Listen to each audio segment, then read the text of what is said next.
Saya ucapkan salam damai sejahtera bagi kita semua yang ada di dalam persekutuan kita, di dalam peribadahan kita, baik yang ada di sini, di dalam gereja, maupun yang ada di rumah, baik yang di kota Semarang, di kota Batam, di Papua, dan juga di Jakarta, yang di Lebang, di Sukoharjo, di Bali.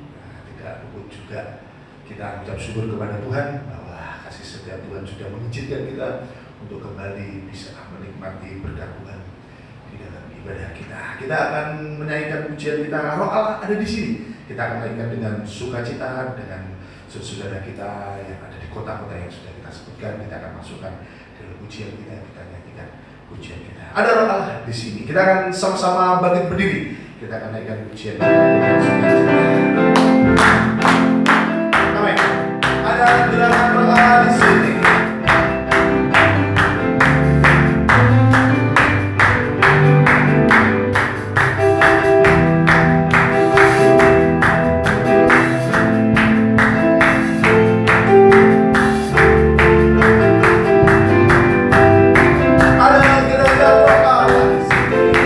Ada gerakan Roh Allah di sini.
kondisi yang di luar sana yang kurang baik, yang tidak baik menurut dunia, tetapi kita mengucap syukur kepada Tuhan. Tuhan berikan kesempatan kita bisa menikmati berkat kasih karunia itu di dalam sukacita kita, pemeliharaan, dan juga di dalam pengembalaan kita. Kita percaya dalam sungguh-sungguh kita tetap dipelihara Tuhan dalam pengembalaan kita, oleh gembala kita, dan kita akan menikmati semua berkat Tuhan dalam segalanya. Puji nama Tuhan. Kita muliakan pujian kita akan siapkan hari kita untuk menerima firman Tuhan, yaitu firman pengembalaan di tempat ini. Kita ucap syukur kepada Tuhan, mengizinkan kita naikkan pujian. Saat ku masuk ke hadirat, bawa persembahan Yesus.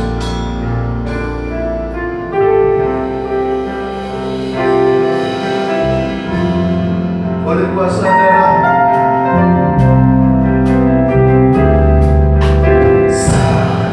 masuk ke hadirat-Mu, bawa persembahan ke tempat kudus-Mu. Pujian ku naikkan, sembah ku berikan bagi-Mu Allah yang mulia. Kau yang layakan,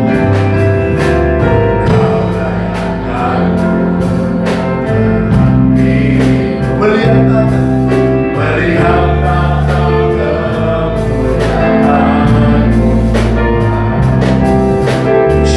Pujian dan sembah-Ku berikan bagi-Mu Allah yang oleh kuasa darah-Mu,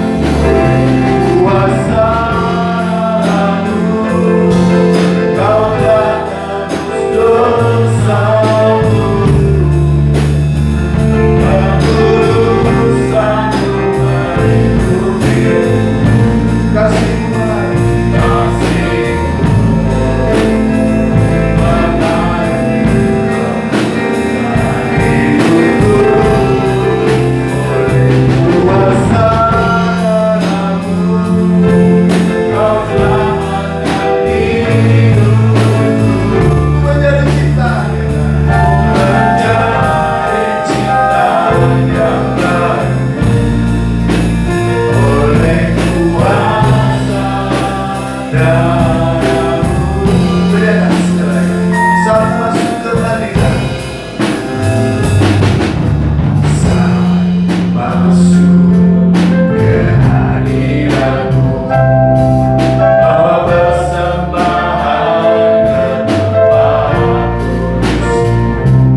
Bless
kuasa darah.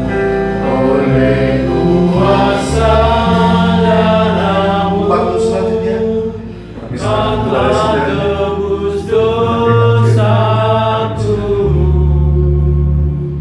Kekudusan-Mu melingkupiku, kasih-Mu mengalir memulihkan hidupku. Sungguh besar anugerah-Mu, Kau selamatkan hidupku. Ku menjadi ciptaan yang baru oleh kuasa darah-Mu. Oleh kuasa darah-Mu, Oleh kuasa darah-Mu, Kau telah tebus dosaku. Kekudusan-Mu melingkupiku, kasih-Mu mengalir memulihkan hidupku. Sungguh besar anugerah-Mu, Kau selamatkan hidupku. Ku menjadi ciptaan yang baru oleh kuasa darah-Mu. kami bersyukur pada kesempatan ini Tuhan, di mana kami Kau izinkan untuk bisa menikmati hadirat Tuhan lewat ibadah persekutuan ini di dalam kuasa nama Bapa, Putra dan Roh Kudus, untuk memimpin kami dalam ibadah ini, supaya melalui ibadah kami ini Tuhan bisa Tuhan diserahkan juga ke domba-domba-Mu di berbagai-bagai kota, di Semarang, di Bali, di Jakarta dan sebagainya. Mohon kuat kuasa pertolongan Tuhan saat ini Tuhan. Setelah kami memuji nama Tuhan, kini saatnya kami harus mengambil bagian yang terbaik, yaitu mendengarkan firman Tuhan. Nyatakan kuasa-Mu, nyatakan urapan-Mu kepada kami, supaya setiap firman ini jangan sampai satu kata pun diambil oleh burung di udara, tetapi setiap firman ini bisa menembus kami semuanya, baik yang ada di sini maupun yang ada di rumah masing-masing. Semuanya dalam kuasa Tuhan, Engkau melindungi menyertai kami semuanya, terutama firman Tuhan yang segera kami terima. Terima kasih Tuhan, kembali urapi mulut lidah bibir hamba-Mu, urapi yang membacakan, supaya semuanya Tuhan Kau pakai sebagai alat kemuliaan bagi Tuhan, dan melalui kami semuanya nama Tuhan dipermuliakan tinggi. Terima kasih. Maka kami sambut firman Tuhan di dalam nama Tuhan Yesus Kristus. Haleluya. Amin.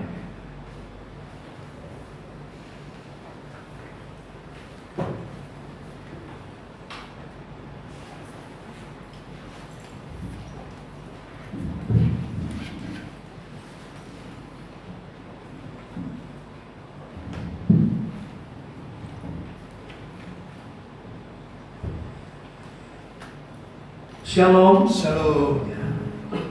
Salam sejahtera buat kita semuanya, juga untuk saudara-saudaraku sidang jemaat yang ada di rumah masing-masing, baik yang ada di kota Semarang, juga di Batang, juga di Bali, juga yang di Jakarta, juga saudara-saudaraku yang ada di Rembang, di Kudus, juga ada yang di Papua serta di Sukorejo, dan bahkan mungkin di Salatiga. Salam sejahtera untuk saudara semuanya dan untuk kita semuanya. Tuhan kiranya memberkati kita semuanya. Puji Tuhan. Saudaraku yang dikasih dalam Tuhan, maka pada kesempatan ini masuk dalam suasana Paskah, maka kita kembali akan masuk dalam pemberitaan Paskah yang pertama, karena Paskah itu merupakan hal yang begitu besar bagi kita, bahkan merupakan hal yang utama bagi kita semuanya. Puji nama Tuhan. Saudaraku yang dikasihi Tuhan, maka sebelum kita masuk di dalam berita Paskah pada kesempatan ini, pada tahun 2020 ini yang merupakan berita Paskah yang pertama, kita kembali dulu untuk mengerti sejauh mana, seberapa pentingnya Paskah itu. Oleh sebab itu, kalau kita sudah banyak membaca dalam kitab Keluaran, maka Paskah yang pertama itu terjadi di saat bangsa Israel harus keluar dari penjajahan Mesir, oleh karena Tuhan yang menyuruh Musa sebagai alat mengeluarkan bangsa Israel dari jajahan Mesir. Selama 400 sekian bangsa Israel sudah dijajah oleh Mesir, maka Musa sebagai abdi Allah yang dipercaya, disuruh Tuhan untuk memasukkan bangsa yang terbelenggu itu. Dan kita juga sudah banyak membaca firman Tuhan bahwa semua itu dimulai dari adanya 10 tulah, 10 tulah. Namun sampai 9 tulah, 9 tulah yang dinyatakan Tuhan melalui Musa kepada Fir'aun tetap mengeraskan hati. Namun pada yang terakhir, tulah yang terakhir, yaitu tulah yang ke-10, di mana Tuhan langsung berjalan sendiri pada tengah malam, dan setiap anak sulung Mesir semuanya dibunuh. Maka saat itulah Raja Fir'aun baru bingung dan akhirnya membebaskan bangsa Israel untuk keluar dari tanah Mesir. Oleh sebab itu, untuk memulaikan berita Paskah ini, kita baca pada saat Tuhan akan dinyatakan tulah yang ke-10, yaitu Keluaran 11 ayat 1 sampai ayat yang ke-6. Keluaran 11 ayat 1 sampai ayat yang ke-6. Berfirmanlah Tuhan kepada Musa, Aku akan mendatangkan 1 tulah lagi atas Firaun dan atas Mesir. Sesudah itu, ia akan membiarkan kamu pergi dari sini. Apabila ia membiarkan kamu pergi, ia akan benar-benar mengusir kamu dari sini. Baiklah, katakan kepada bangsa itu, supaya setiap laki-laki meminta barang-barang emas dan perak kepada tetangganya, dan setiap perempuan kepada tetangganya pula. Lalu Tuhan membuat orang Mesir bermurah hati terhadap bangsa itu. Lagi pula, Musa adalah seorang yang sangat terpandang di tanah Mesir, di mata pegawai-pegawai Firaun dan di mata rakyat. Berkatalah Musa, beginilah firman Tuhan, pada waktu tengah malam aku akan berjalan dari tengah-tengah Mesir, maka tiap-tiap anak sulung di tanah Mesir akan mati, dari anak sulung Firaun yang dulu ditatanya sampai kepada anak sulung budak perempuan yang menghadapi batu kilangan, juga segala anak sulung hewan.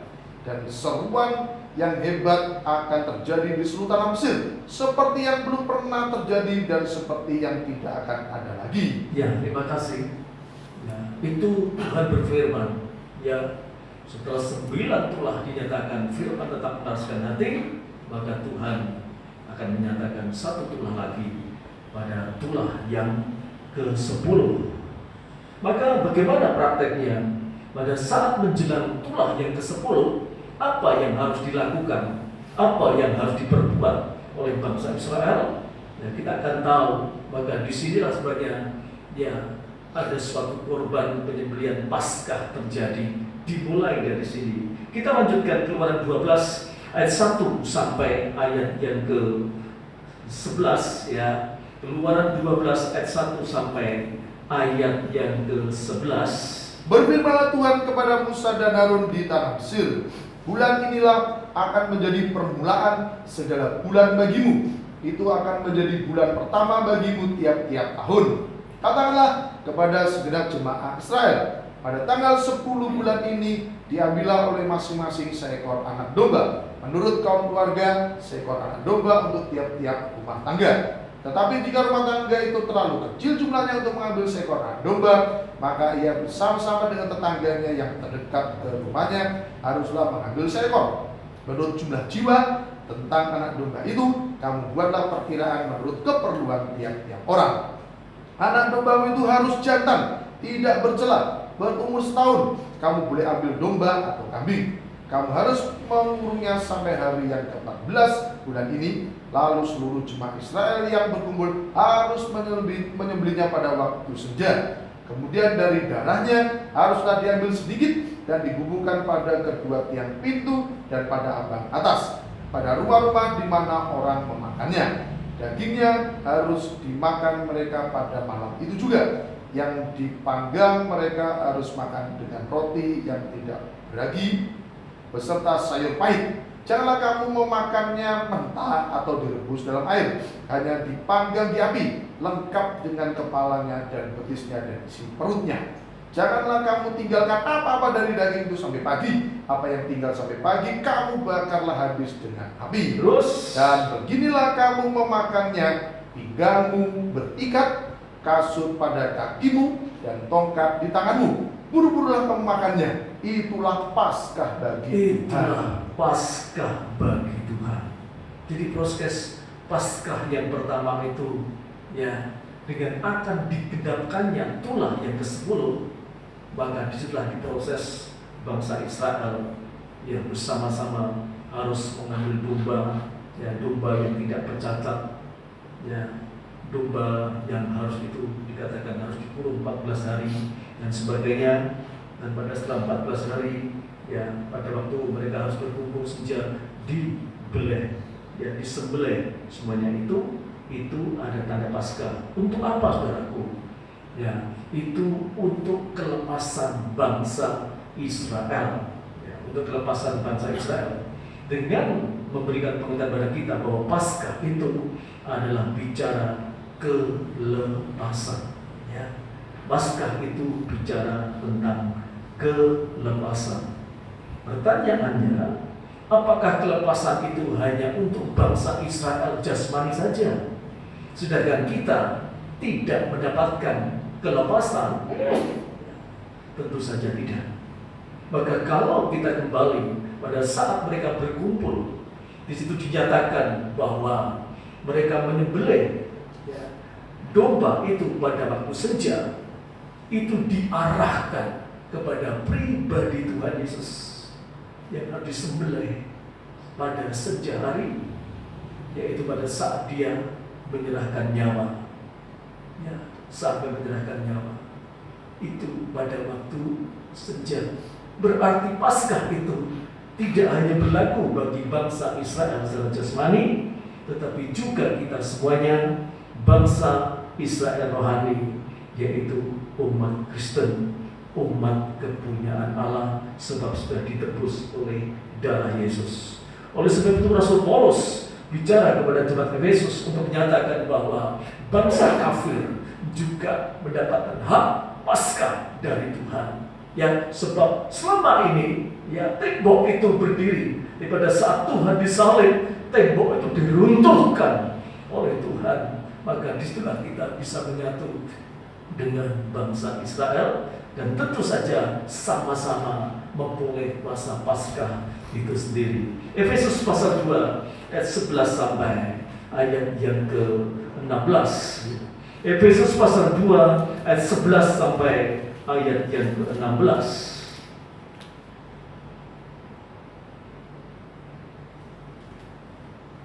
Karena itu ingatlah bahwa dahulu kamu sebagai orang-orang bukan Yahudi ingatlah, ya tentu harus kita ingat-ingat betul.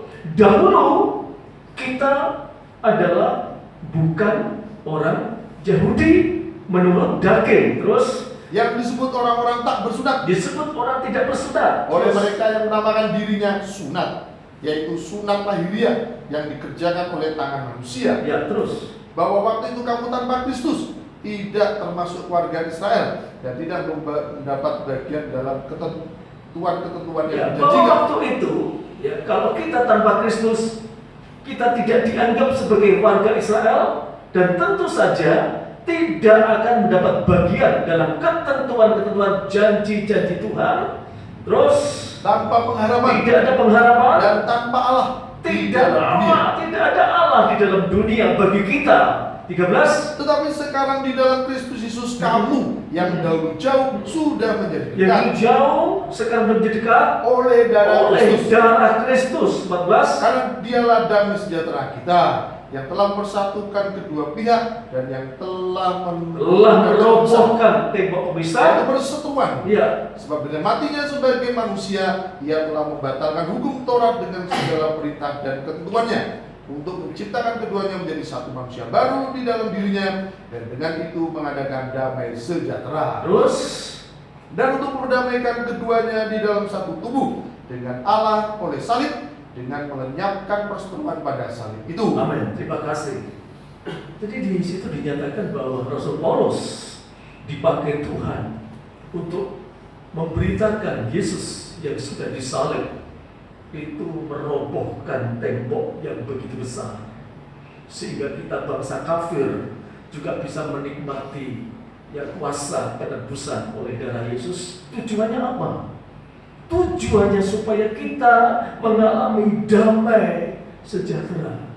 Jadi disitu dikatakan ya supaya kita mengalami damai sejahtera. Tidak hanya bangsa Israel saja yang mengalami damai sejahtera, tapi kita semuanya diberi hak oleh Tuhan untuk menikmati damai sejahtera. Oleh sebab itu saudaraku yang terkasih di dalam Tuhan, kalau hari-hari ini ya banyak kehidupan Kristen, yaitu kita semuanya, saudara-saudara kita, baik yang di dalam kota maupun di luar kota, seolah-olah dengan datangnya virus corona ini ya sebenarnya menghapus damai sejahtera kita.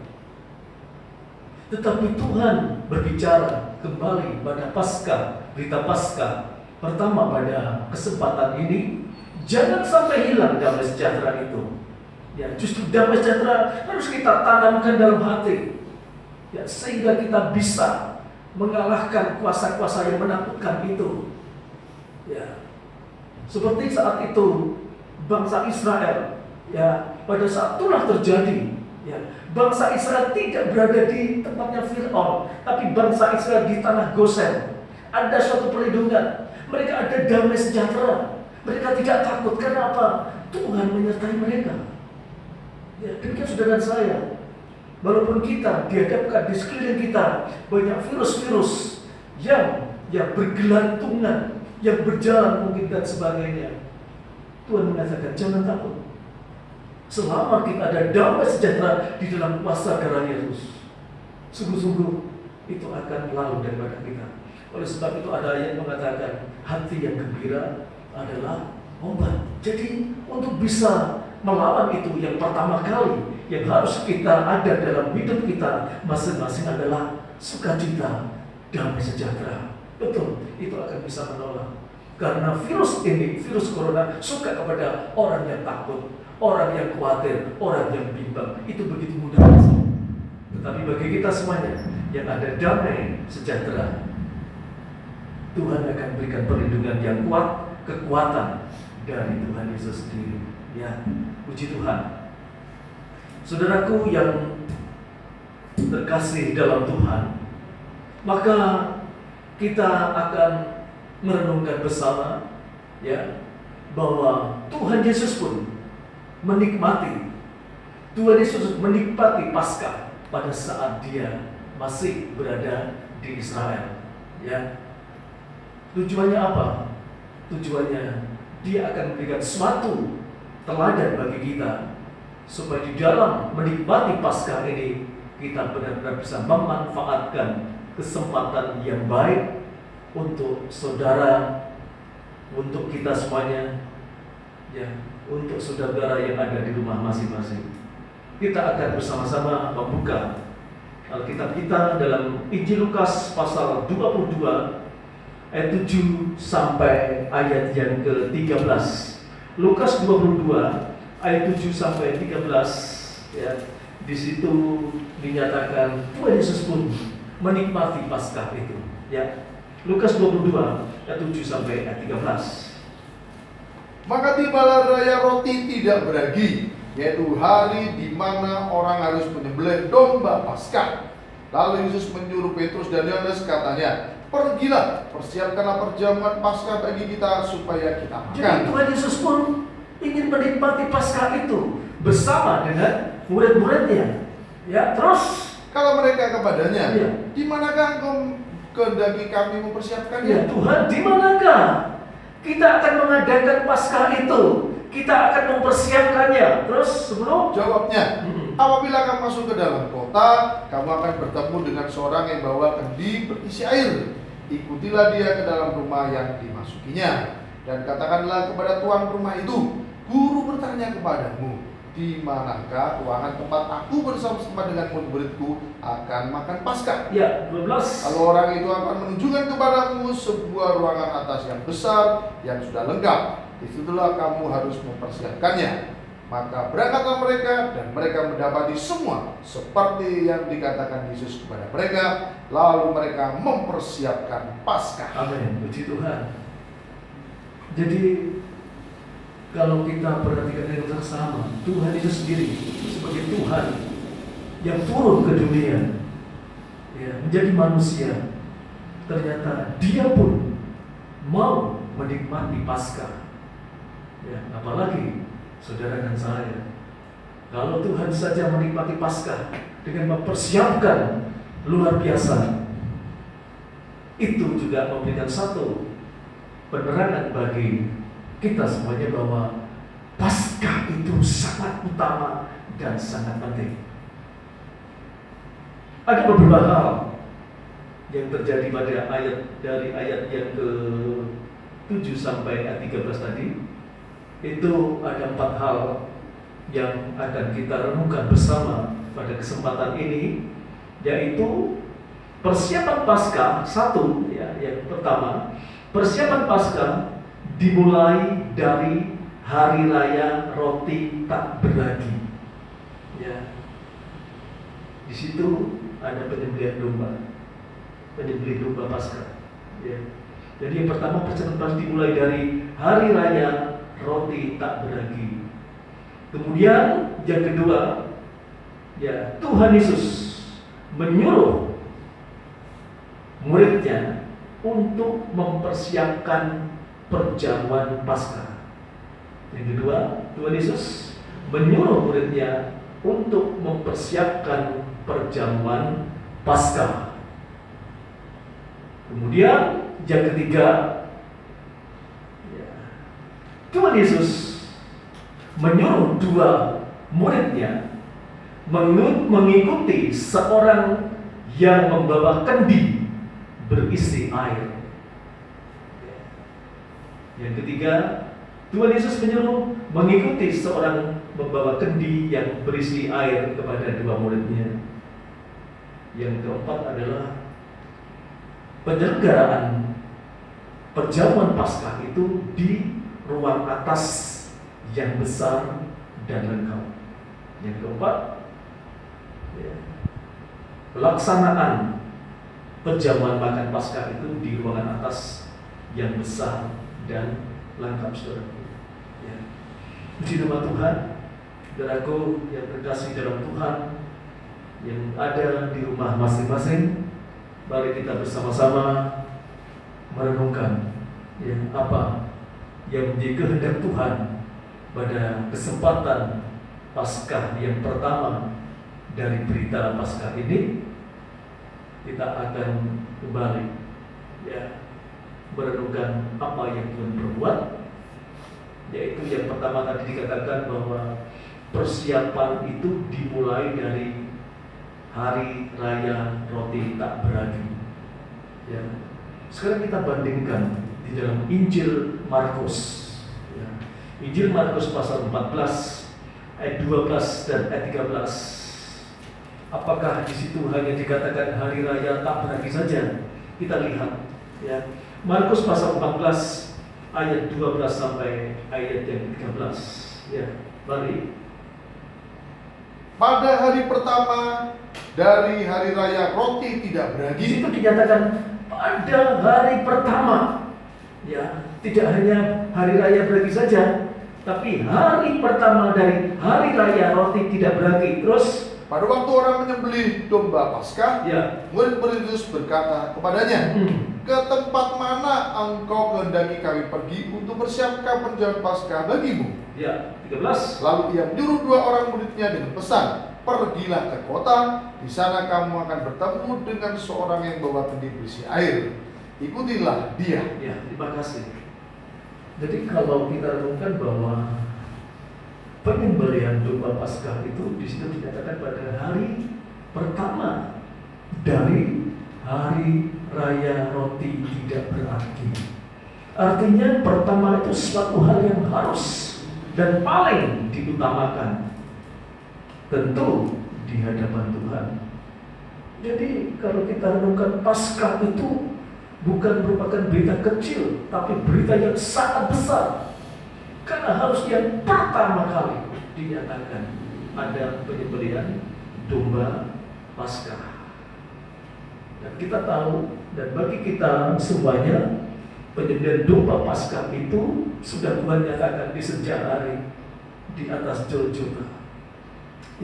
Di atas Golgota dia disembelih, tubuhnya hancur, darahnya mengalir.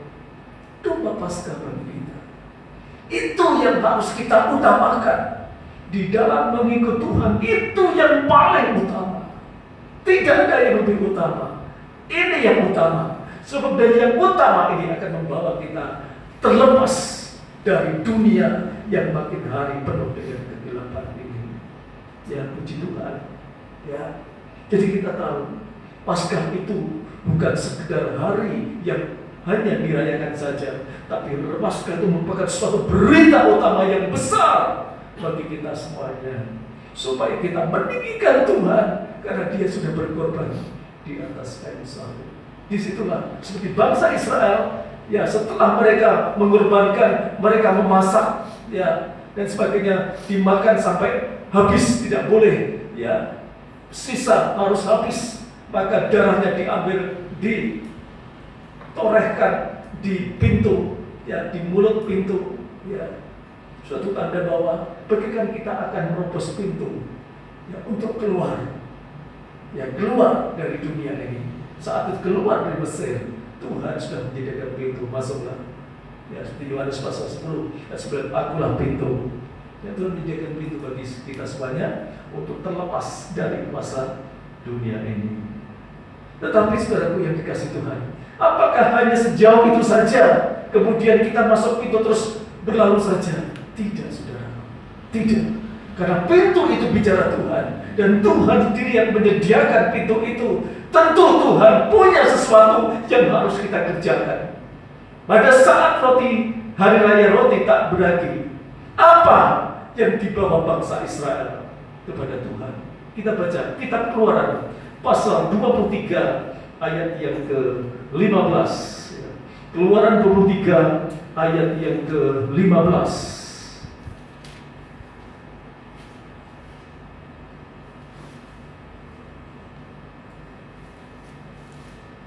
Hari raya roti tidak beragi haruslah kau pelihara. Tuhan memelihara. Kalau itu bicara Paskah, itu harus kita pelihara baik-baik. Paskah, kalau berarti Paskah itu sangat penting. Terus 7 hari lamanya engkau harus makan roti yang tidak beragi. Terus seperti yang telah kuperintahkan kepadamu pada waktu yang ditetapkan dalam bulan Abib, Sebab dalam bulan itulah engkau keluar dari Engkau Mesir. keluar dari tanah Mesir. Tapi janganlah orang menghadap ke hadiratku dengan tangan hampa. Amin. Terima kasih. Ada di situ dua hal yang perlu kita renungkan bersama, yaitu yang pertama, ya roti tak beragi itu sendiri. Yang kedua, ya adalah jangan orang menghadap hadirat Tuhan dengan tangan hampa. Ya, artinya yang pertama adalah kalau dikatakan harus makan roti yang tidak beragi adalah persembahan yang murni. Tuhan rindu kita semuanya yang semuanya sudah menerima tetesan darah Yesus supaya kita mengejar kemurnian di hadapan Tuhan. Ya. Kita tahu semuanya bahwa manusia itu penuh kelemahan, manusia daging penuh dengan kelemahan. Tapi Tuhan mau, walaupun kita dalam tanda lemah, kita harus mengejar kemurnian di hadapan Tuhan supaya kita bisa masuk tata Allah. Ya, Rasul Paulus juga bicara kepada jemaat Korintus untuk menjadi murni, ya, untuk menjadi murni, jangan sampai ada ragi-ragi, ya, jangan sampai ada ragi, ya, tetapi Tuhan mau kita benar murni. Dan Rasul Paulus bicara pada jemaat Korintus, ya, ada 5 hal yang dikatakan oleh Rasul Paulus tentang jemaat Korintus saat itu, sebab saat itu jemaat itu belum murni di hadapan Tuhan. 1 Korintus pasal 5 ayat 6 sampai ayat yang ke-10. Ya. 1 Korintus pasal 5 ayat 6 sampai ayat yang ke-10.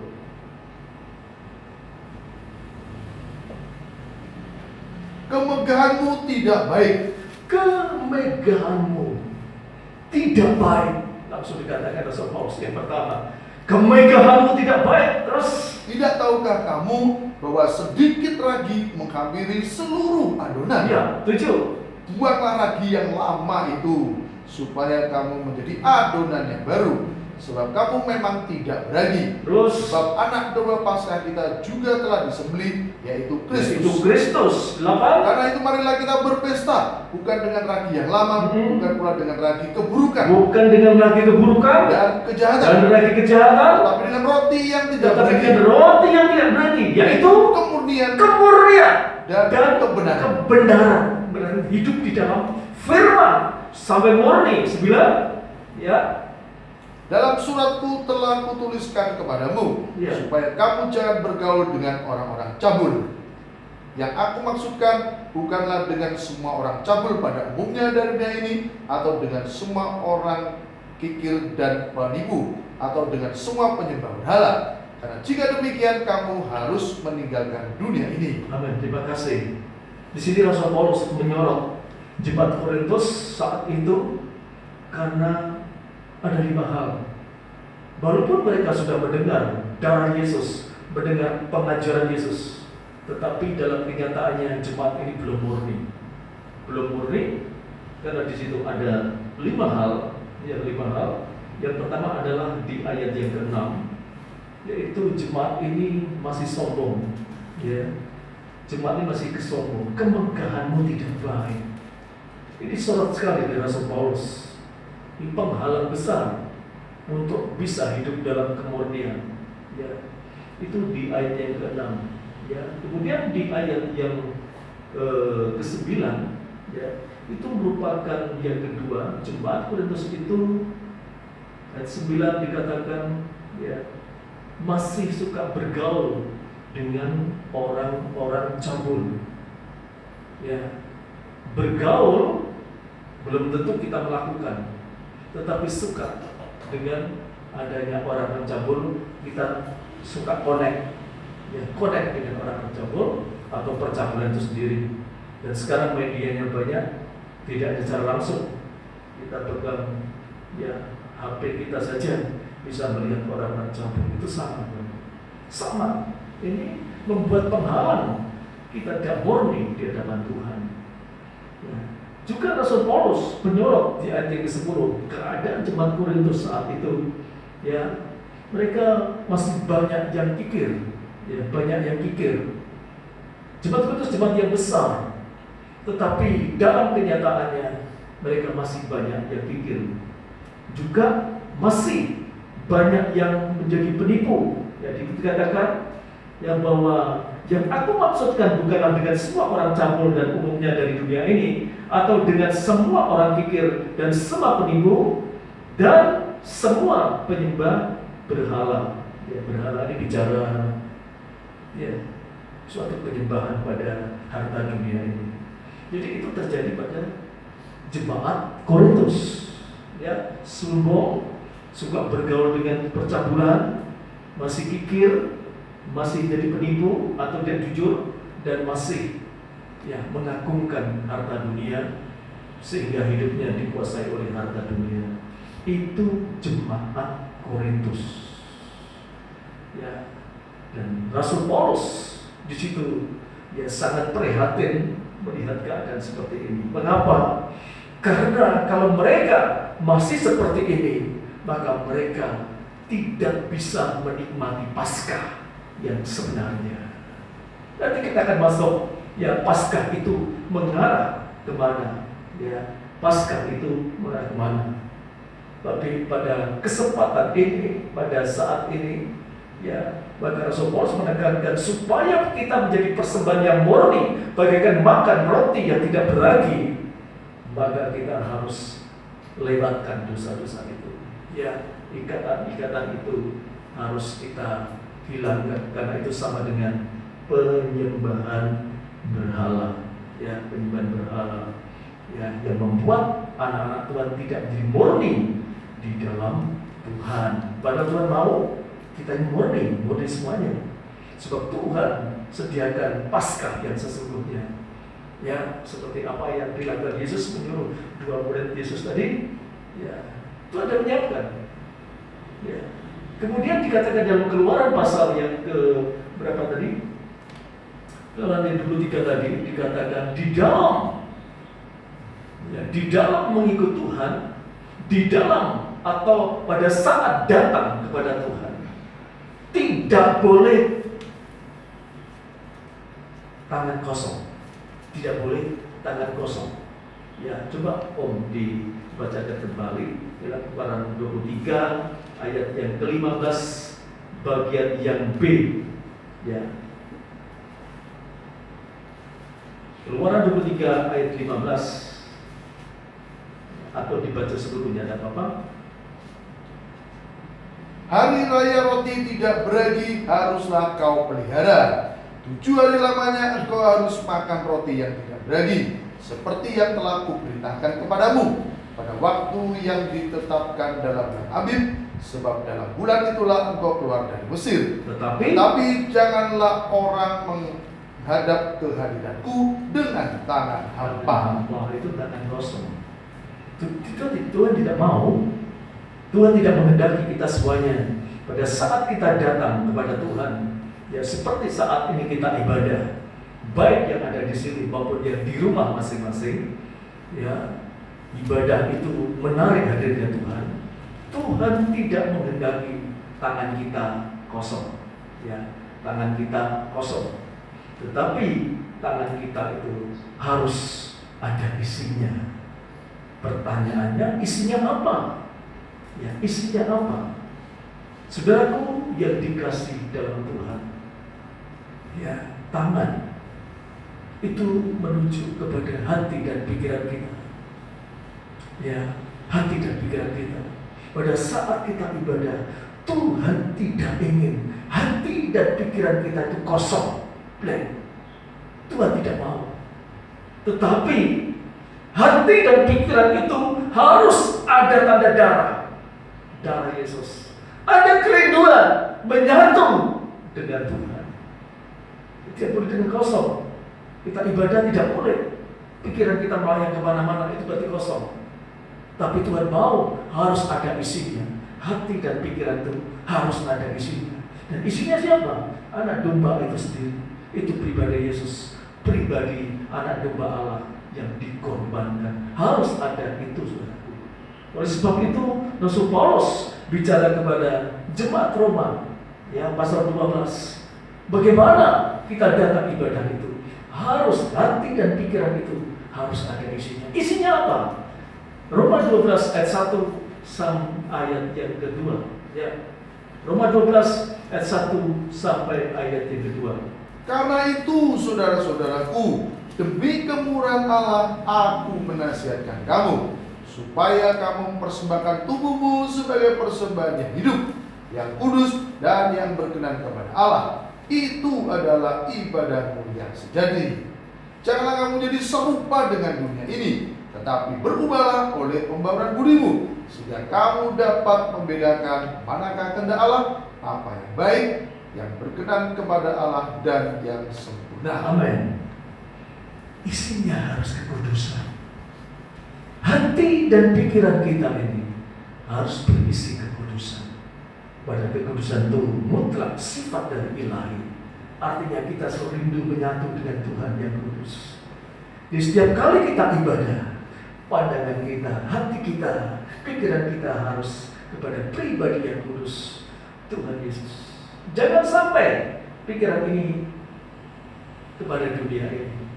Sebab itu, saudaraku yang dikasihi Tuhan, terutama pada saudara semuanya yang ada di rumah masing-masing, walaupun saudara berada di rumah masing-masing, tapi ingat pada saat ibadah, Tuhan itu hadir. Pada saat saudara mendengarkan yang firman Allah ini, ya, Tuhan hadir di rumah masing-masing. Beri hati dan pikiran saudara Yesus, jangan yang lain, jangan yang lain. Yesus, ya, puji Tuhan. Maka pada poin yang pertama dari makan roti dan tak beragi itu memberikan satu pengertian pada saudara saya, ya, Tuhan mau hadir dalam hidup kita. Tuhan akan menjadikan Paskah bagi kita kalau kita mau terlepas dari dosa-dosa seperti jemaat Korintus yang sudah kita dengarkan tadi, dan juga hati kita mulai ada Yesus. Hati kita terbuka untuk Yesus, bukan untuk dunia ini. Puji Tuhan. Ya, maka ibadah kita semuanya, walaupun kita di rumah masing-masing, ibadah itu akan berhasil dengan baik, dan Tuhan akan semakin menyatakan kasih-Nya kepada saudara dan kepada kita semuanya. Puji nama Tuhan. Maka selanjutnya, setelah makan roti yang tidak beragi, maka Tuhan Yesus kemudian menyuruh kepada Petrus dan Yohanes, katanya, pergilah, persiapkanlah perjamuan Paskah bagi kita supaya kita makan. Kita kembali Lukas 22 ayat yang ke-8.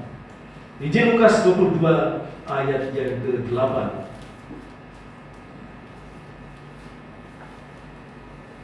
Lalu Yesus menyuruh Petrus dan Yohanes, katanya, Ya. Pergilah, persiapkanlah perjamuan Paskah bagi kita supaya kita makan. Amin. Terima kasih saudara. Terima kasih. Ya. Jadi Tuhan di situ menyatakan saat itu mereka belum makan Paskah, belum. Tetapi Tuhan menyuruh Petrus, Yohanes, sekarang pergi. Persiapkanlah perjamuan Paskah itu bagi kita supaya kita semuanya bisa makan. Untuk bisa makan, tapi dilalui harus makan roti yang tidak beragi. Tadi disebutkan bahwa Tuhan sendiri sudah menjadikan pintu. Ya, Tuhan di pintu. Tuhan menyediakan pintu bagi kita semuanya. Ya, tidak boleh pikiran kosong, tidak boleh hati ini kosong, tapi ada Yesus. Sebab Yesus sudah menjadikan pintu bagi kita. Ya, artinya pikiran dan hati kita itu, ya, adalah merupakan pintu bagi Tuhan untuk hadir.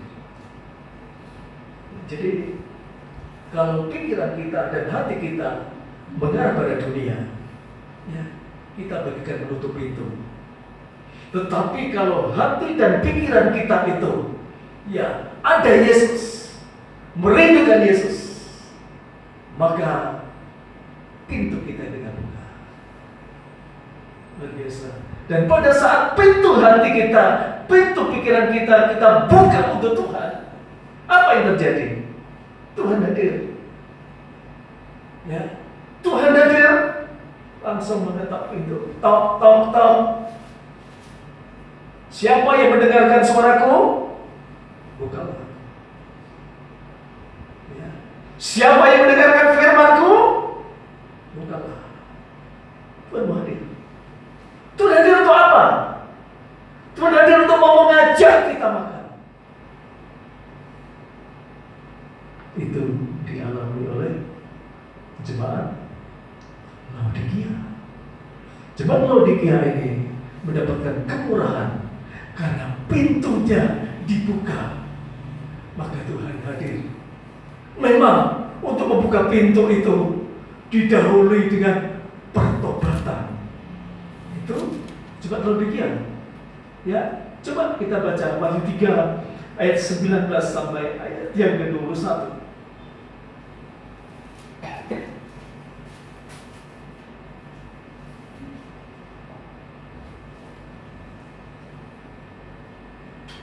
Barang siapa kukasihi, ia kutegur dan kuhajar. Ya. Sebab itu relakanlah hatimu dan bertobatlah. Jadi untuk bisa membuka hati ini memang kita harus berkorban. Tadi kalau jemaat Korintus dikatakan dia sombong, dia kikir, dia tidak jujur, dan dia penyembah berhala, dia suka mengikuti percabulan. Itu harus disingkirkan, rela. Itu disingkirkan supaya pintu hati kita terbuka. Dan pada saat pintu hati itu kita buka, Tuhan langsung masuk. Langsung masuk. Jadi berbahagialah kehidupan yang suka membuka pintu, membuka hati, pikiran untuk Tuhan. Dia langsung masuk. Berkata, ya, lihat, aku berdiri di muka pintu dan mengetok. Ya, diteruskan. Ya. Lihat, aku berdiri di muka pintu dan mengetok. Jikalau ada orang yang mendengar suaraku dan membukakan pintu, aku akan masuk mendapatkannya, dan aku makan bersama-sama dengan dia, dan ia bersama-sama dengan aku. Terima kasih. Tuhan langsung membuka. Ayo makan bersama-sama. Ini suatu hal yang memberikan satu kekuatan bagi saudara dan saya. Ya, maka Tuhan mengatakan berbahagialah. Ya, berbahagialah kalau kita selalu merindukan hadirnya Tuhan. Berbahagia kita. Berbahagia. Sebab Tuhan langsung mengajak makan. Ya, menyatu dengan kita. Bahkan menyatu dalam makan tumpah Paskah. Ya. Saudaraku yang dikasihi Tuhan. Tetapi ada suatu hal yang bisa melawan untuk membuka hati ini. Sebab tanpa sadar kita tidak menjaga hati dan pikiran kita, tapi justru hati dan pikiran kita itu meninggalkan tubuh rohani kita. Kita melayang-layang ke sana. Pada saat hati dan pikiran kita melayang ke sana-sana, siapa yang hadir? Bukan Tuhan. Bukan Tuhan. Walaupun kita dicap sebagai orang Kristen yang setia, yang rajin ibadah, tetapi pada saat kita meninggalkan tubuh rohani kita, kita mengarah pada dunia, bagaikan meninggalkan rumah, setan datang dengan luar biasa. Padahal kalau hati dan pikiran kita berisi Tuhan, merindukan hadirnya Tuhan, di mana tadi dikatakan Tuhan mengetok pintu dan kita bukakan, Dia mengajak makan kita. Tetapi kalau pikiran kita, hati kita terbuka untuk dunia ini, bukan untuk Tuhan, yang lain datang. Bagaikan rumah kita ini kosong, tidak berisi orang. Kita baca Matius 12 ayat 43 sampai ayat yang ke-45. Ini yang bahaya. Ya, ini yang bahaya. Oleh sebab itu kita perhatikan Tuhan hadir itu harus kita rindukan selalu dalam hidup kita, dalam rumah tangga kita. Kita merindukan hadirnya Tuhan. Ya. Matius 12 43-45, kalau hati dan pikiran kita itu tidak kita buka untuk Tuhan, apa yang terjadi? Apabila roh jahat keluar dari manusia, ia pun mengembara ke tempat-tempat yang tandus mencari perhentian. tetapi ia tidak mendapatnya. Terus Lalu ia berkata, aku akan kembali ke rumah yang telah kutinggalkan itu. Maka pergilah ia dan mendapati rumah itu kosong, bersih tersapu dan rapi teratur. ini banyak anak Tuhan yang bahaya di sini, saudaraku. Ya, banyak anak Tuhan kelihatannya setia dan betul-betul sangat kusuk di dalam Tuhan, tetapi hatinya suka mengembara, pikirannya mengembara. Ya, bukan merindukan hadirnya Tuhan yang memberikan damai sejahtera, tetapi mencari damai sejahtera yang lain. Ini yang bahaya. Ya, maka iblis dia masuk. Ya, bukan roh Tuhan, tapi iblis yang masuk. Kelihatannya kita kan bersih, teratur, rapi. Anak Tuhan kita rapi, setia, suka melayani dan sebagainya. Tapi pikirannya sudah terjebak di dunia. Apa terjadi? Iblis yang masuk. Berapa iblisnya? Kita baca ayat yang 45. Lalu ia keluar dan mengajak 7 roh lain yang lebih jahat daripadanya, dan mereka masuk dan berdiam di situ. Maka akhirnya keadaan orang itu lebih buruk daripada keadaannya semula. Demikian juga akan berlaku atas angkatan yang jahat. Amin. Jadi ini tidak kelihatan, saudara. Ini jelas tidak kelihatan. Ya, misalkan saya saja. Ya, yang seharusnya tiap-tiap hari pikiran Tuhannya Yesus, merindukan Yesus hadir. Ya, tiba-tiba ada kuasa lain mempengaruhi pikiran ini untuk menuju ke arah dunia terus. Maka tanpa sadar, tubuh rohani saya ini saya tinggalkan. Ya, untuk mengejar dunia itu. Siapa yang masuk? Iblis. Hidupku akan semakin tidak baik. Oleh sebab itu mengajarkan saudara saya, ya, untuk menjaga hati dan pikiran kita. Jangan sampai kosong. Jangan sampai kosong. Makanya itu dikatakan harus datang pada Tuhan, jangan dengan tangan hampa. Harus ada isinya. Hati dan pikiran kita ada Yesus. Yesus yang akan menyertai kita, membungkus kita dengan kasih dan darahnya. Sehingga pada saat-saat yang sulit sekalipun, Tuhan akan melihara kita. Mengapa? Karena pada saat hati dan pikiran kita ada Yesus, Yesus datang mengetok pintu. Bukakan pintu. Siapa yang mendengarkan firman-Ku, bukakan pintu. Aku akan masuk. Dan tidak hanya sampai situ, aku akan memberi makan kepadamu. Ada pemeliharaan yang luar biasa. Pertanyaannya, apa yang dimakan? Apa yang dimakan bersama Yesus? Apakah makanan jasmani? Ya, makan jasmani sangat mudah bagi Tuhan. Sangat mudah. Tetapi yang terpenting adalah makanan rohani. Kita baca Yohanes pasal 6 ayat 51 sampai ayat yang ke-56. Yohanes pasal 6 ayat 51 sampai ayat yang ke-56.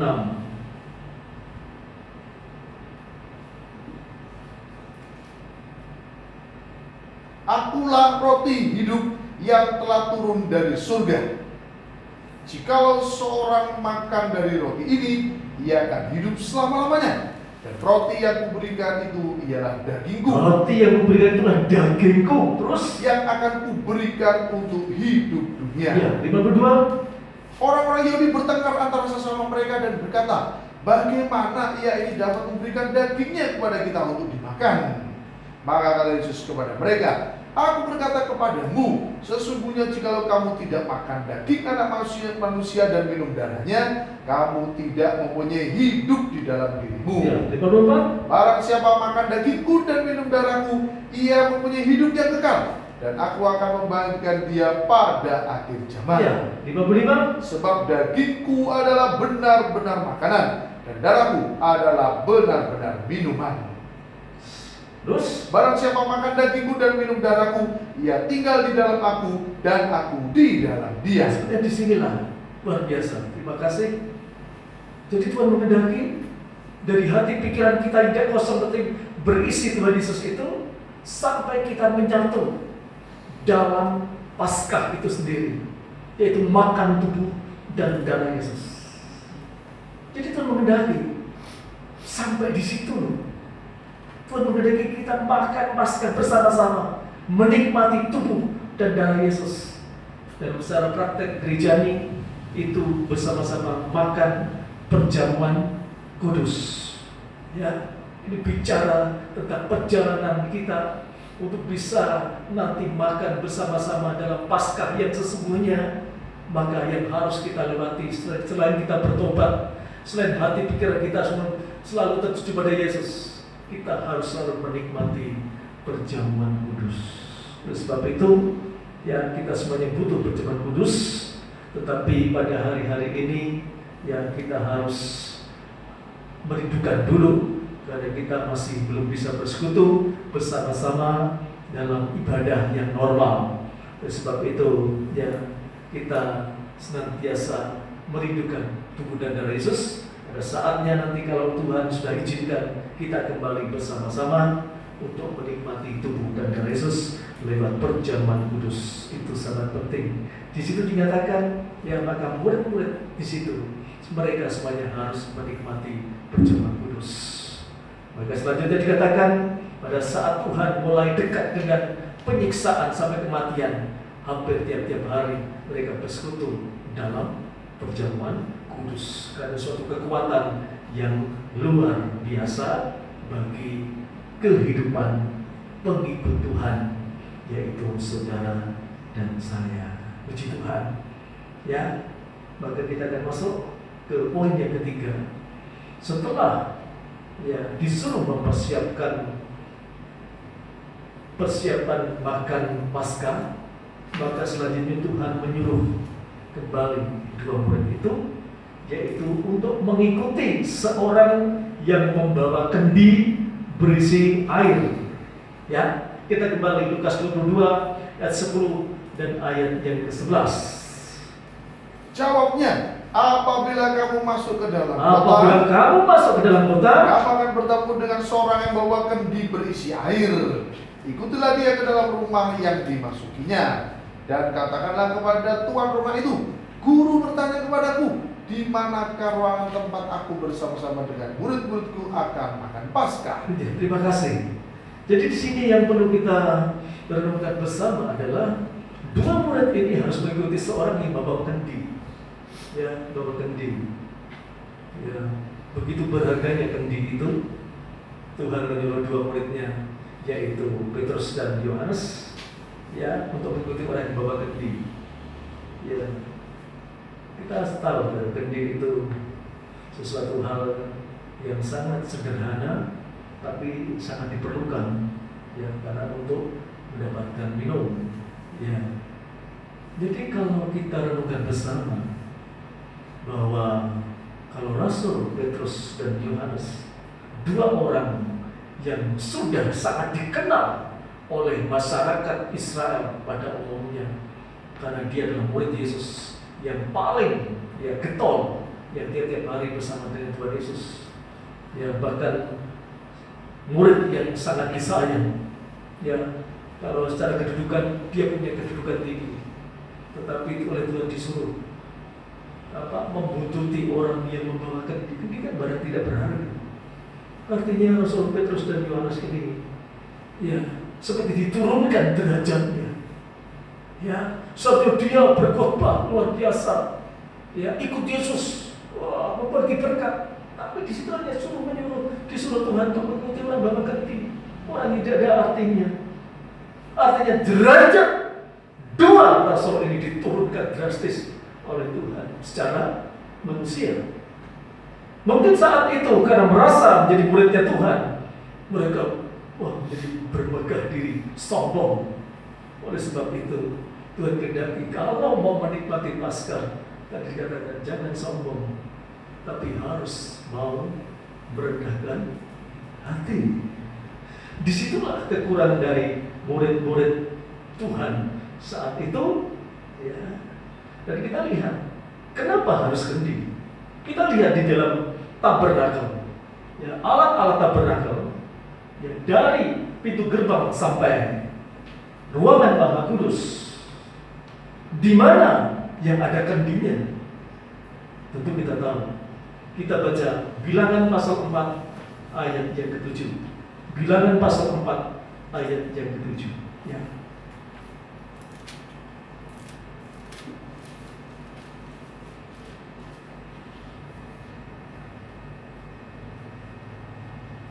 Lagi pula di atas meja roti sajian mereka harus membentangkan sehelai kain ungu tua. Terus Dan di atasnya mereka harus meletakkan pinggan, cawan, piala, dan kendi curahan. kurban curahan. Terus Juga roti sajian harus tetap ada di atas. terima kasih. Jadi kendi itu bukan perkara yang sederhana, ya, secara arti rohani. Kendi itu berada di atas meja roti sajian. Padahal meja roti sajian yang di atasnya suatu persembahan kepada Tuhan.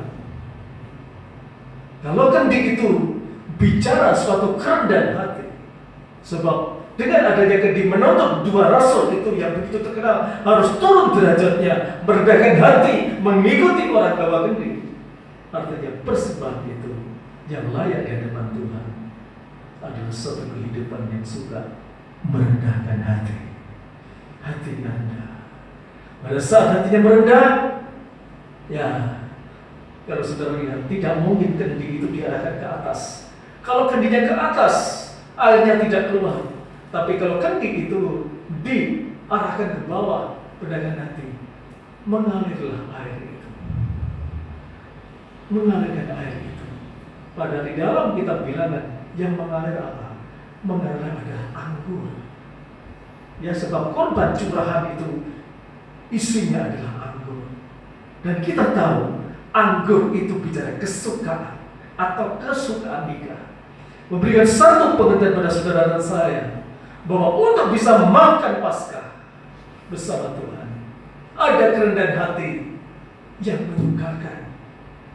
Ya, rendah hati tapi suka. Sebab banyak anak Tuhan memang punya rendah hati tapi sebenarnya tidak suka. Tidak suka. Tapi Tuhan menuntut kita menjadi kehidupan rendah hati, tetapi suka. Suka sekali merendahkan hati. Ini ada tanda-tanda suatu hal. Jadi kalau kita renungkan bersama saudaraku yang dikasihi Tuhan, maka sampai kita bicara di sini ada 3 hal yang Tuhan mau tuntut dari kita supaya kita bisa menikmati Paskah yang sesungguhnya bersama dengan Tuhan. Yang pertama, memang kita dituntut bertobat. Yang kedua, hati dan pikiran kita itu selalu tertuju kepada Tuhan.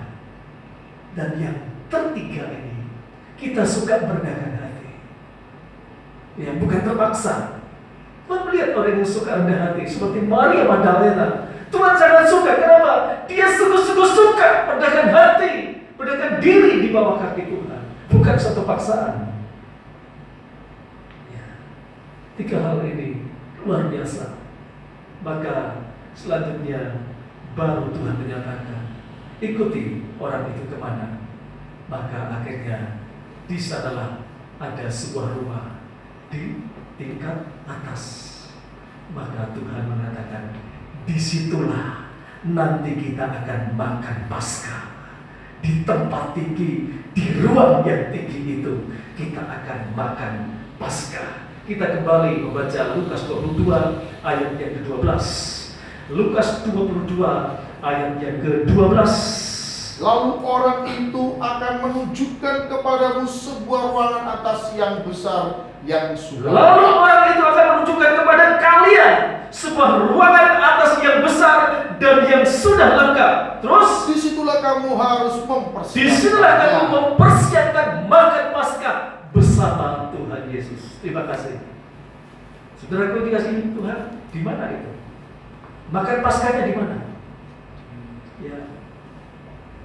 Di mana? Perjamuan kudus sudah kita nikmati. Tuhan Yesus sebagai Paskah sudah kita nikmati. Ya, makan tubuh darah Yesus sudah kita nikmati di dunia ini.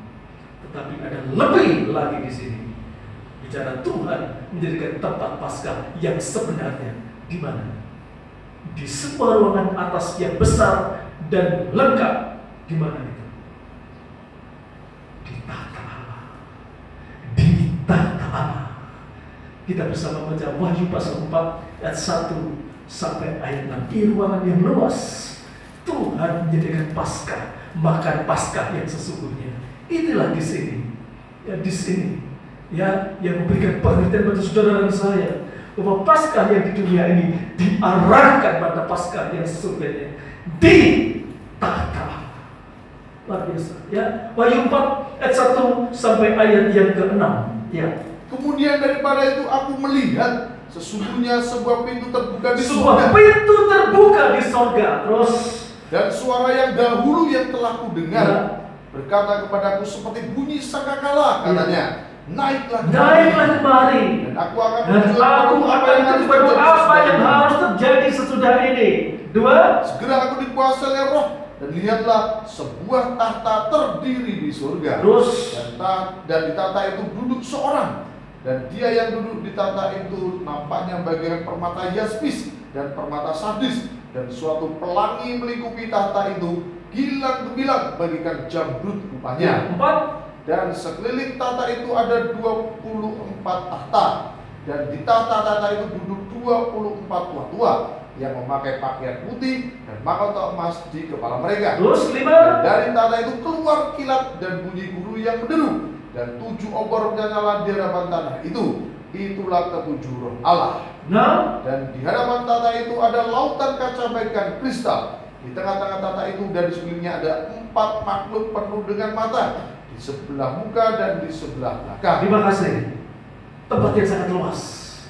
Ada 2 bata tua, ada lautan kaca, ada 4 binatang dan sebagainya. Tempat yang sangat luas. Ada tahta yang luar biasa yang dikelilingi, ada sampai ada pelangi dan sebagainya. Di situ ada satu kata yang menyebutkan bahwa ayat yang ke-5, dan dari tahta itu keluar kilat dan bunyi guru yang menderu dan obor yang menyala-nyala. Kita lihat pada saat Yesus menyerahkan nyawa di atas kayu salib, apa yang terjadi? Kilat menyambar-nyambar, luar biasa. Ya. Semuanya menyala, bagian obor di langit menyala. Pada saat Tuhan menyerahkan nyawa, gempa bumi terjadi. Itu Paskah Yesus, dan Paskah nanti bersama dengan Tuhan di surga, seperti pada saat Tuhan menyerahkannya, luar biasa. Tapi bukan dalam penderitaan lagi, tapi di dalam kemuliaan Allah. Ya, coba ayat yang ke-5 dibaca kembali. Ya, Wahyu pasal 4 ayat yang ke-5. Ya, perhatikan. Dan dari tahta itu keluar kilat dan bunyi guru yang menderu, dan 7 obor menyala-nyala di hadapan tahta itu. Itulah ketujuh roh Allah. Puji Tuhan. Terima kasih. Jadi Tuhan sediakan tempat Paskah yang sesungguhnya di dalam kerajaan surga. Di sana ada kuasa Tuhan yang luar biasa, bukan dalam penderitaan lagi, tapi dalam kemuliaan Tuhan. Ya, sebab itu kalau kita diajar Tuhan untuk bertobat, untuk jangan sampai hati dan pikiran kosong, dan kita harus merendahkan hati. Ya, suka merendahkan hati di bawah kaki Tuhan. Tuhan menyediakan hal yang luar biasa. Ya, Paskah, makan Paskah yang sesungguhnya di atas dan di tegap yang sudah lengkap itu menuju pada tahta Allah. Dan kita tahu itu di Yerusalem Baru. Tahta Allah itu berada di Yerusalem Baru. Kalau di Yerusalem Baru, di sana ada pesta nikah anak domba Allah. Ada pesta nikah anak domba Allah. Siapapun yang merindu, Tuhan akan kasih undangan. Ya, kita semuanya merindu, sebab kita mau bertobat, sebab kita selalu hati dan pikiran kita selalu merindukan Yesus, dan kita suka merendahkan hati di bawah kaki Yesus. Ya, Tuhan membuka kerjaan surga, Tuhan membuka kota Yerusalem Baru itu. Tuhan berikan undangan. Siapa yang mau masuk? Silakan. Semuanya diundang. Tapi syaratnya tadi, maukah kita bertobat? Maukah kita mengisi hati dan pikiran kita jangan sampai kosong, tetapi selalu ada Yesus, dan kita suka merendahkan hati di bawah kaki Yesus? Undangan diberikan. Ya, sebab itu, ya, sebelum kita akhiri pemberitaan firman, kita baca kembali Wahyu 19 ayat 6 sampai ayat yang ke-9. Wahyu 19 ayat 6 sampai ayat yang ke-9.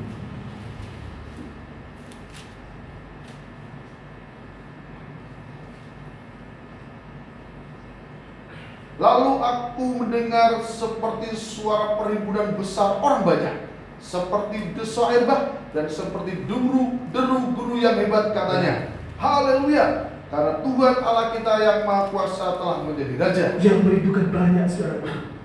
Dikatakan seperti himpunan besar orang banyak, bagaikan air bah, yang merindukan untuk masuk makan Paskah bersama Tuhan Yesus di kerajaan surga. Pada saat mempelai dinyatakan itu sangat banyak sekali, tidak terhitung di situ. Ya, mereka mengatakan haleluya, haleluya, karena Tuhan Allah kita Maha Kuasa telah menjadi Raja. Ada suatu pengharapan bagi mereka semuanya yang begitu banyak itu untuk bisa masuk, untuk bisa menerima kemuliaan dalam pesta nikah itu. Oleh sebab itu ayat 7 dikatakan, marilah kita bersuka cita. mari kita bersuka cita. Ya, jangan sedih, ya, jangan sedih. Tadi dikatakan pertama, damai sejahtera harus ada. Walaupun keadaan dunia ini seperti ini, ya sementara kita tidak bisa keluar rumah, jangan tinggalkan damai sejahtera. Mari kita bersuka cita dan bersorak-sorai dan memuliakan Dia, karena hari perkawinan anak domba telah tiba. Ya, pengantinnya telah siap. Pengantinnya sudah siap sedia, anak domba sudah tiba, sudah datang pengantin pria, mempelai wanita juga dipersiapkan. Ya, ayat 8. Dan kepadanya dikarenakan supaya memakai kain lenan halus yang berkilau. Yang jadi pengantin perempuan itu harus merindukan memakai kain lenan harus yang berkilau-kilauan dan yang putih bersih, yaitu lenan halus itu adalah perbuatan-perbuatan yang benar dari orang-orang kudus. Tadi jemaat Korintus, hidup dalam kebenaran dan kemurnian ini cari. Ya, jadi cari ini, Tuhan cari ini. Ya, mencari kemurnian, mencari kebenaran, kekudusan, sidang jemaat. Ya, setelah ditemukan, baru dia mengatakan apa? Tapi dia berkata kepadaku, ya, tuliskanlah. Berbahagialah mereka yang diundang ke perjamuan kawin anak domba. Terus katakan lagi kepadaku, perkataan ini adalah benar, perkataan-perkataan dari Allah. Amin, puji Tuhan. Ya, sebenarnya sangat simpel bagi saudara dan saya, ya, untuk bisa masuk dalam makan Paskah yang sesungguhnya bersama dengan Tuhan. Tadi dikatakan, berbahagialah mereka yang diundang perjamuan kawin anak domba. Bukan dikatakan perjamuan kawin Yesus, bukan, tapi anak domba, bukan anak Allah. Anak domba ini anak domba yang sudah disembelih di atas kayu salib. Ya, disinilah ya Paskah yang sudah dinyatakan Tuhan 2000 tahun yang lalu bagi kita, diarahkan kepada saya dan saudara untuk menikmati Paskah yang sesungguhnya dalam kerajaan surga. Tuhan Yesus yang sudah disembelih akan meminang mempelai wanitanya untuk diangkat menjadi mempelai wanita surga, dijadikan istrinya yang sempurna dan kekal. Itulah arah pesta makan yang luar biasa. Disitulah arah kita. Jadi sekarang saudaraku, yang perlu kita renungkan bersama, mengapa kita harus suka susah, sedih, khawatir, bimbang menghadapi dunia ini seperti ini.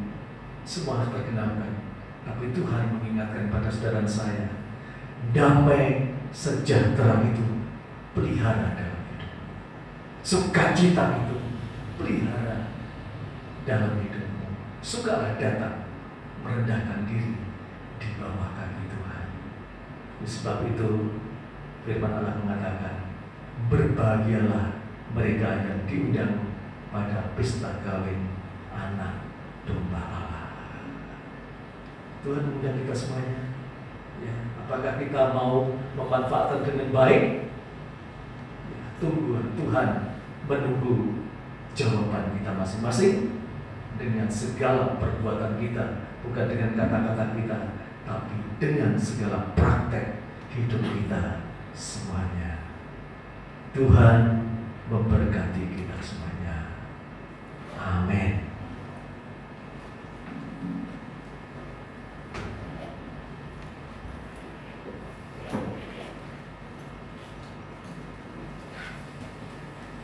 Bersama kita berdiri, kita akan menyanyikan bersama "Berbahagialah yang dipanggil pada pesta kawin anak."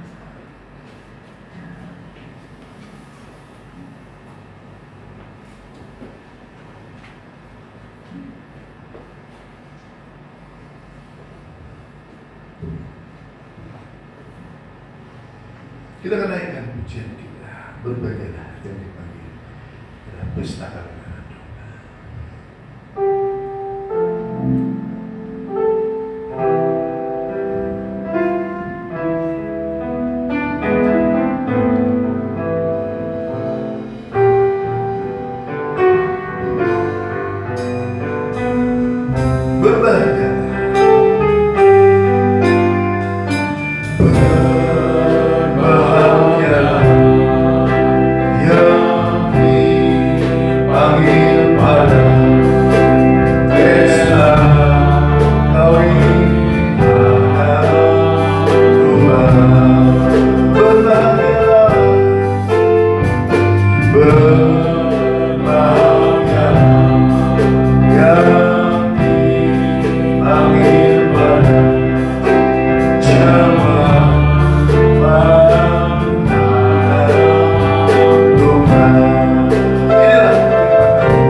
mengucap syukur Tuhan untuk kasih setiamu yang besar kepada kami. Sidang jemaat di tempat ini Tuhan, di dalam penggembaraan Engkau sudah hadir di tengah-tengah kami yang terutama Tuhan, yang kami harapkan Engkau sudah melayani kami sebagai imam besar di tengah-tengah kami, berbicara dengan kasih-Mu Tuhan, mengawali pemberitaan Paskah kami Tuhan, yang sudah memberikan menjadi rangkaian pemberitaan Paskah yang akan kami tunggu, yang akan kami rindukan, supaya kehidupan kami ini Tuhan mendapatkan makanan yang rohani, berkat yang daripada Engkau, dan biarlah hati kami tetap haus dan lapar Tuhan akan setiap firman-Mu yang sudah Kau berikan bagi kami Tuhan. Kami percaya hanya Engkau lah yang kami andalkan Tuhan. Mari Tuhan, dalam pemeliharaan-Mu tetap tinggal dalam kehidupan kami Tuhan.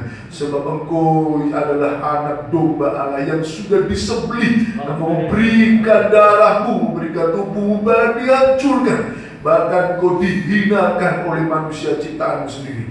Tetapi Tuhan, Engkau sungguh-sungguh menunjukkan menjadi kerendahan hati yang kami Tuhan bisa contoh dan bisa Tuhan kami teladani Tuhan. Dan kami sedang berproses ke arah itu Tuhan. Berikan kami kasih karunia kerendahan hati seperti Engkau Tuhan. Biarlah kami belajar kepada Engkau, belajar kepada anak domba yang sudah disembelih, yang sudah dihancurkan, bahkan mati sampai di kayu salib untuk kami orang berdosa ini Tuhan. Tetapi Engkau sungguh-sungguh mencintai kehidupan kami Tuhan. Terima kasih untuk pemberitaan Paskah, mengawali Tuhan berita Paskah ini. Biarlah Tuhan, jangan sampai kami datang kepada Engkau Tuhan tanpa membawa apa-apa, sebab Engkau sudah memiliki kehidupan kami, menebus kami.